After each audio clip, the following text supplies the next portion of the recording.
Before they filled Liberation Square in Cairo, down a side street, in a small office, they are planning a revolution. They call themselves the April 6th Youth Movement.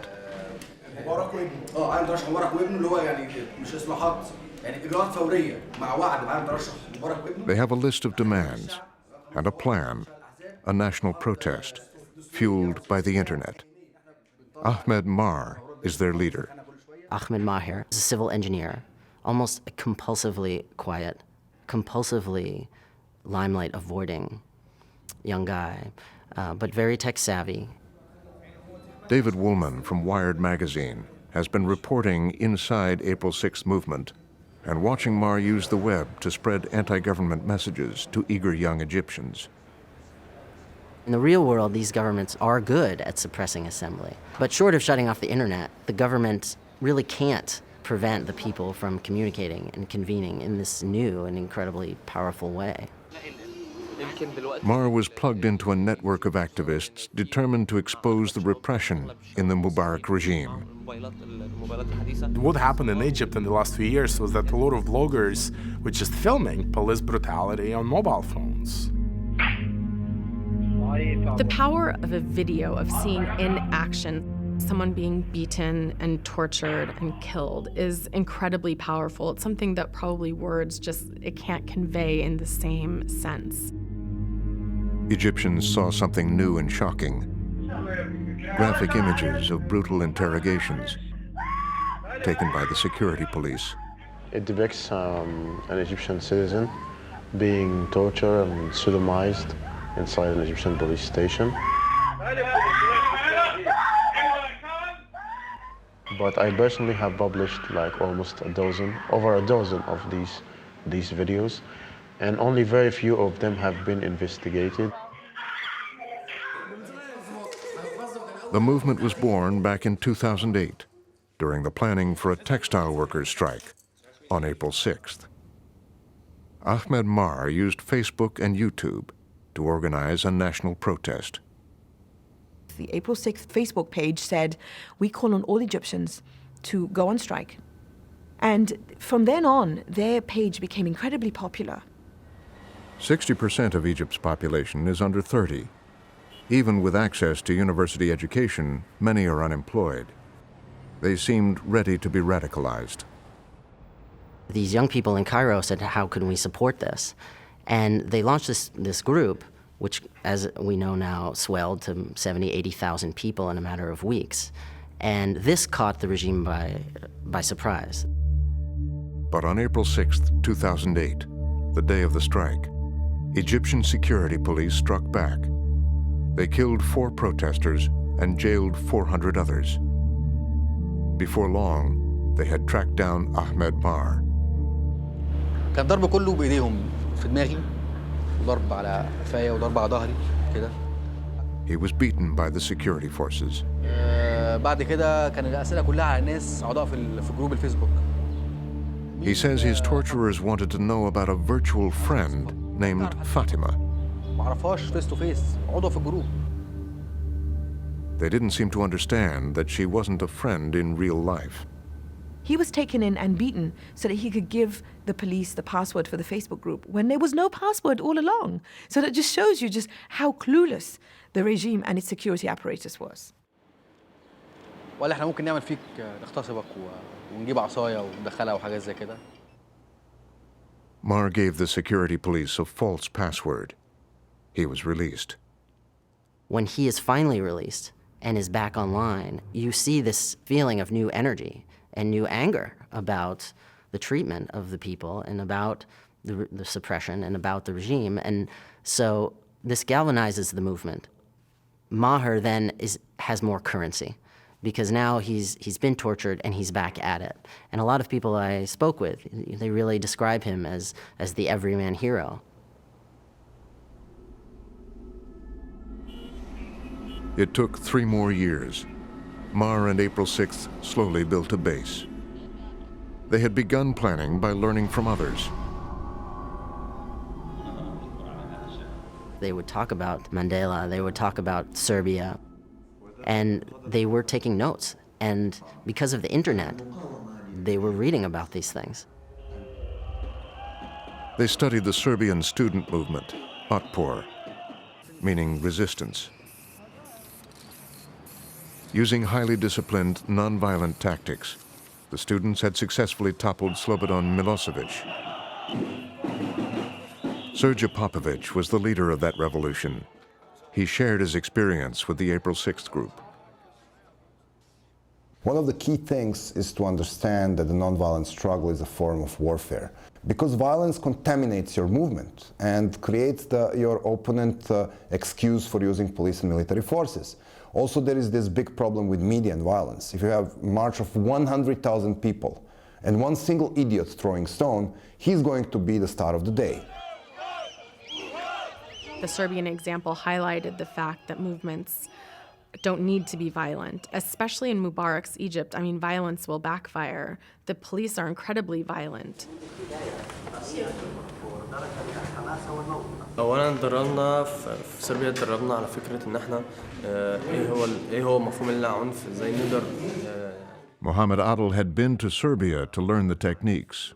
ازاي ان احنا نقدر نساوي نقدر نتحكم في الناس نقدر ننظم مسيرات وفعاليات كويسه.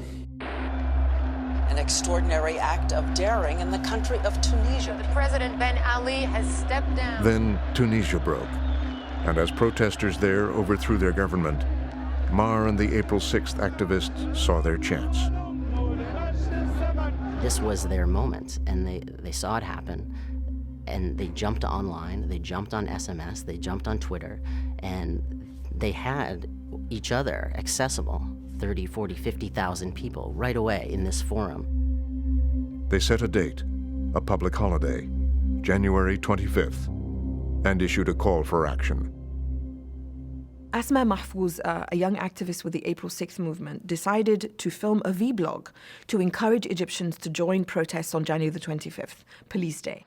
عايزين ننزل يوم 25 لو لسه عندنا ننزل نطالب بحقنا كبني ادمين كل واحد في البلد دي شايف نفسه راجل يبقى ينزل. The video went viral. The morning of the 25th, Mar and April 6th waited to see if anyone would show up. They have no idea if 3 people are going to turn up or 300 or 3,000. They're just doing their best to be heard and to be convincing in cyberspace. And so they really don't know what's going to happen, what will be the turnout. From the balcony of the April 6th office, they saw it begin.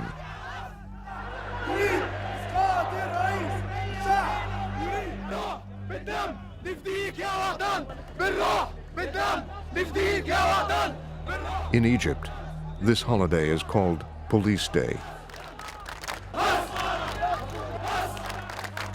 اصلا كان يوم 25 احنا بنعمله كل سنه بيعملوا 25 يناير بيعملوا كل سنه حاجه ساخره من الشرطه عملنا بيان وزعناه في الشارع ان ده ازاي يحتفلوا بالبلطجيه والحراميه واللي بيساعدوا على التزوير والكلام ده كله ولكن ما حدث في تونس غير المسار بالكامل. I heard about April 6th from Facebook. I'm not into politics.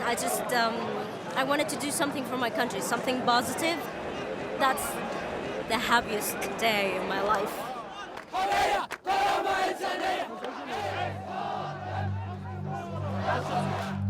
Then the security police. They try the nonviolent tactics imported from Serbia. They hold their hands up in compliance. They salute and even hug the police. On this day, it seems to work. They move toward Tahrir Square. The uprising started with these protests on January the 25th, but then it reached everyone else. It became much bigger than just social media and the invitation on social media. It became something that galvanized all Egyptians.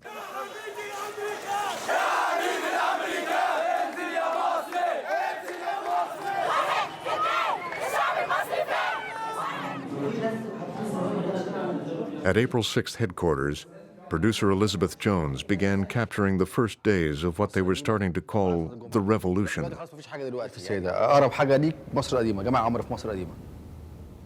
Mar is already coordinating the next big protest.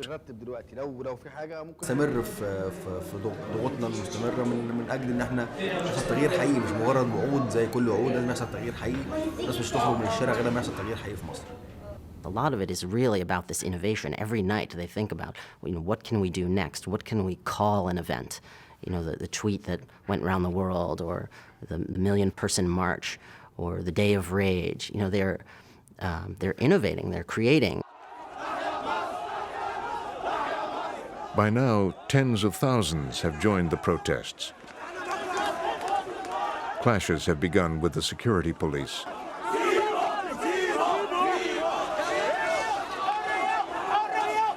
There have been arrests, including April 6 spokesman Mohammed Adel.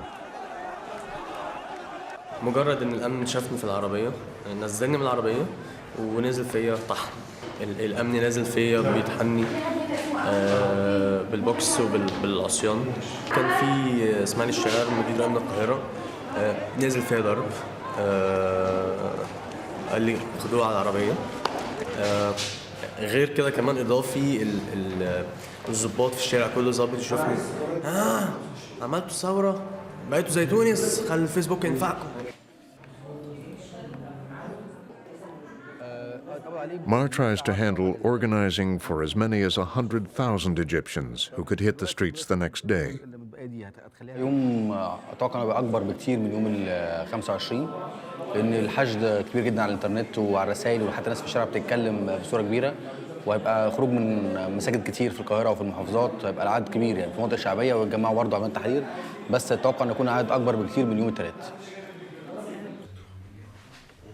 In the morning, their plan is to walk from the mosques through the square directly to the presidential palace.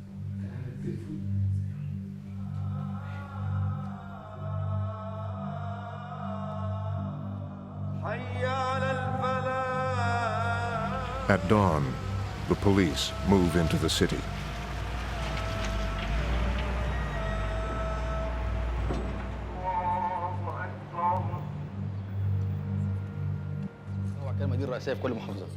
At April 6 headquarters, because of the previous day's violence, they decide to name this march the Day of Rage.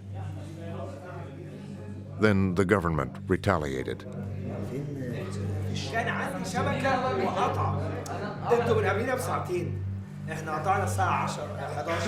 Mobile phones and the internet, the key organizational tools, were taken down. When Mubarak shut off the internet, it really revealed the desperation on the part of the regime about what was happening and about how effectively the protesters were using the tools of social media. But even without the internet, the organizers continued to work. They're not just online activists. They have boots on the ground. They have connections to other, experienced activists. They'd learned from the Serbian students and the Tunisians. Wearing homemade armor, they are prepared for another day in the streets. I think it's a nice combination of people who know how to use the internet and are web savvy and also have real experience with street protests and trying to organize them. جمع الناس في مسيرات سلمية هتتجه لميدان التحرير من كذا منطقة حوالي 4 مناطق بس من المناطق الشعبية جدا من الطبقة اللي هي فقيرة جدا من الناس عشان هي دي الطبقة اللي حاسة بالمشاكل الاقتصادية اللي احنا أصبحنا فيها دلوقتي. Their nonviolent tactics are tested immediately. Day of demonstrations and the largest ever seen. The protests began after midday prayers, which happened on Fridays. Violent protests have been spreading.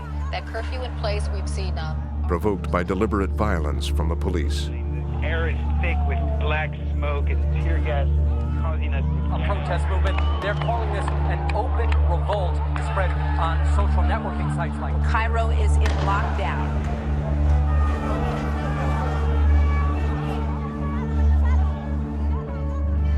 They are beating people in the streets.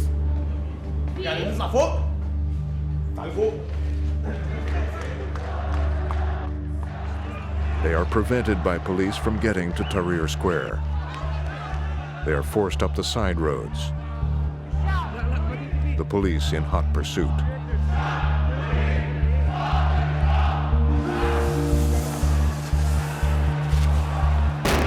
It becomes a standoff. But more protesters arrive. The police can't guard every access route.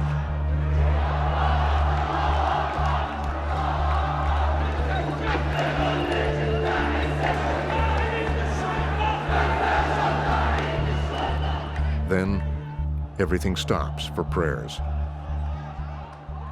The police turn their backs, a gesture of respect. But once prayers are over, the pushing and shoving picks back up.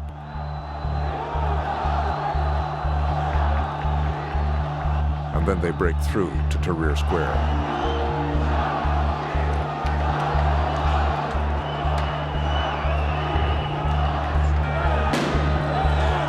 Cairo seems like a war zone.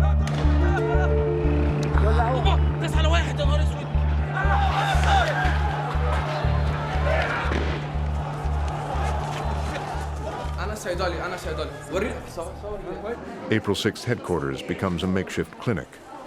التحرير من الدين للأمن علقة سخنة جدا. قال لك زادوا عن 20,000 كمان في التحرير. In the beginning, it is only burned eyes and smoke inhalation. مش تجمعات اتنينات كده مع بعض. بس لو احنا رايحين التحرير بقى الناس حضراتكم جهزوا لنا حاجات زي كده. خلي بقى بصوا وشوفوا اللي انتوا عندكم ايه. الدنيا تحت بيطلقوا حاجات غريبة. هم مبهدلين الشباب، هم ضرب مباشر في جسم الشباب. انتفاضة شعب للسوق ماشي، أطفال صغيرين ما بين 9 لغاية الناس عندهم 50 سنة نازلين يقولوا يسقط النظام ويسقط حسني مبارك، بس هي غير منظمة وضاربين عليهم رصاص وبيرد عليهم. Soon, it resembles an emergency room.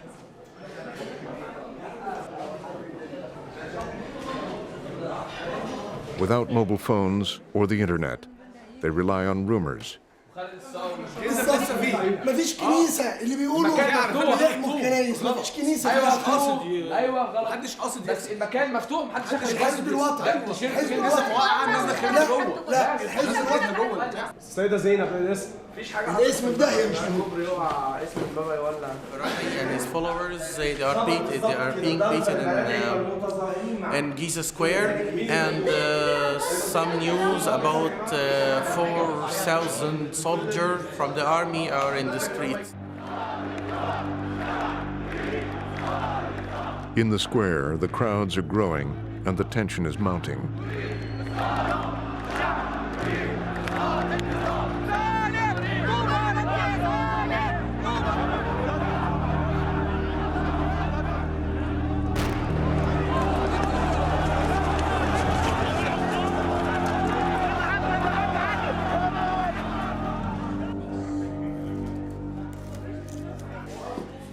Back at the April 6th headquarters, they need to know what's going on. So someone buys a satellite dish and TV.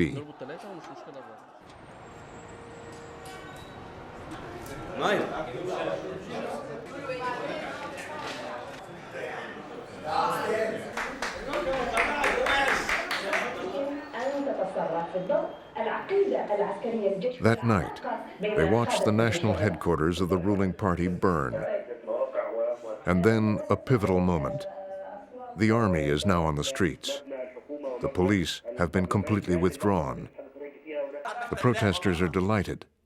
They're counting on the army to be on their side. لازم نبقى مع الجيش. يعني انت عشان لو سبته الشعب مع الجيش خلاص.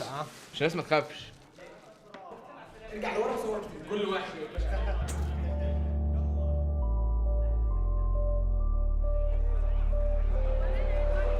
They head out into the night, determined to protect Tahrir Square and the safety of protesters sleeping there.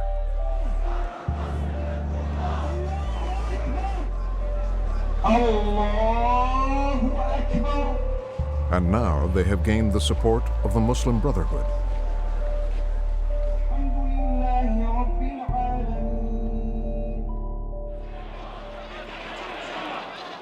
It's been less than a week since the first protests in the square. Despite the violence, hundreds of thousands came as the world watched. The people continued to clamor for change.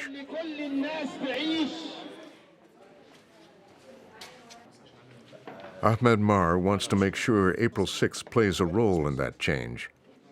They hold a press conference. A reporter asks how long they intend to keep protesters in the square. المظاهرين يفضلوا موجودين في ميدان التحرير لحد ما يتم تشكيل حكومة إنقاذ وطني ملهاش أي علاقة بالسلطة الموجودة دلوقتي. المظاهرين لو مشوا من ميدان التحرير هيكون مخرج كبير جدا للنظام أو لمبارك إن هو يعيد فرض سيطرته تاني. Mar confirms that there will have to be some sort of alliance with the army. بعض الضباط جوه الجيش ده كان يوم السبت اللي فات وعرضوا ان هم ممكن يساندونا ولكن القوى السياسيه عملت صلات سريعه ببدعي وايمن نور ومعظم الشخصيات السياسيه ولكن فضلوا ان هو يكون الحديث مع القياده المركزيه للجيش مش مع احد الفروع في الجيش يعني.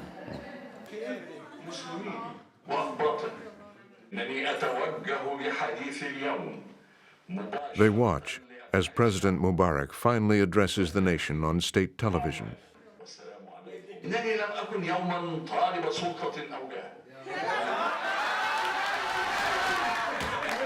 He was unwilling to relinquish power.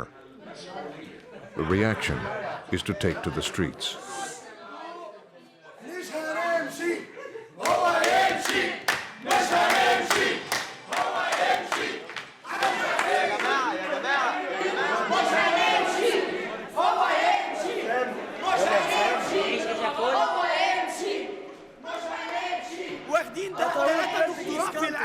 واثنين دكتوراه في ان احنا هنفضل في ميدان التحرير لغايه لما يمشي. مش هنمشي مش هنمشي هو هيمشي. Not long after that, military police raided the April 6 headquarters. Pictures appeared on the internet of the trashed offices. Producer Elizabeth Jones was briefly detained, and the 15 activists who were there at the time were arrested and taken away.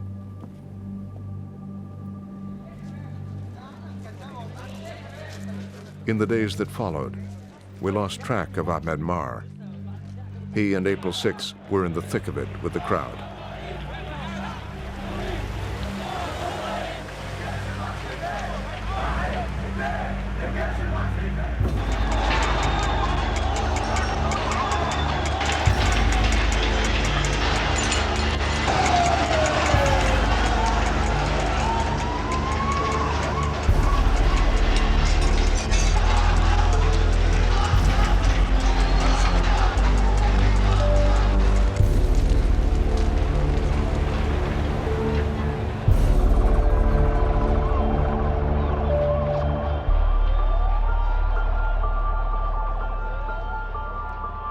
After 18 days, President Hosni Mubarak resigned.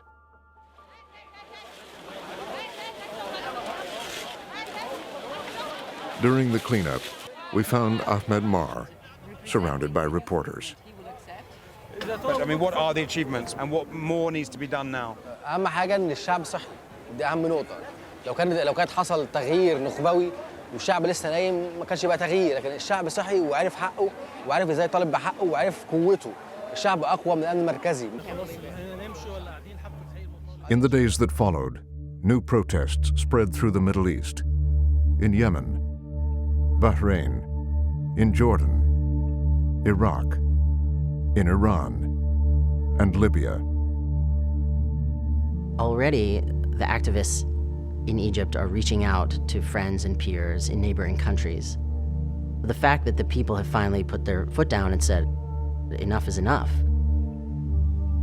In Egypt, of all places over there, supposedly stable Egypt. This is a huge message for US policy and for residents of other parts of the region.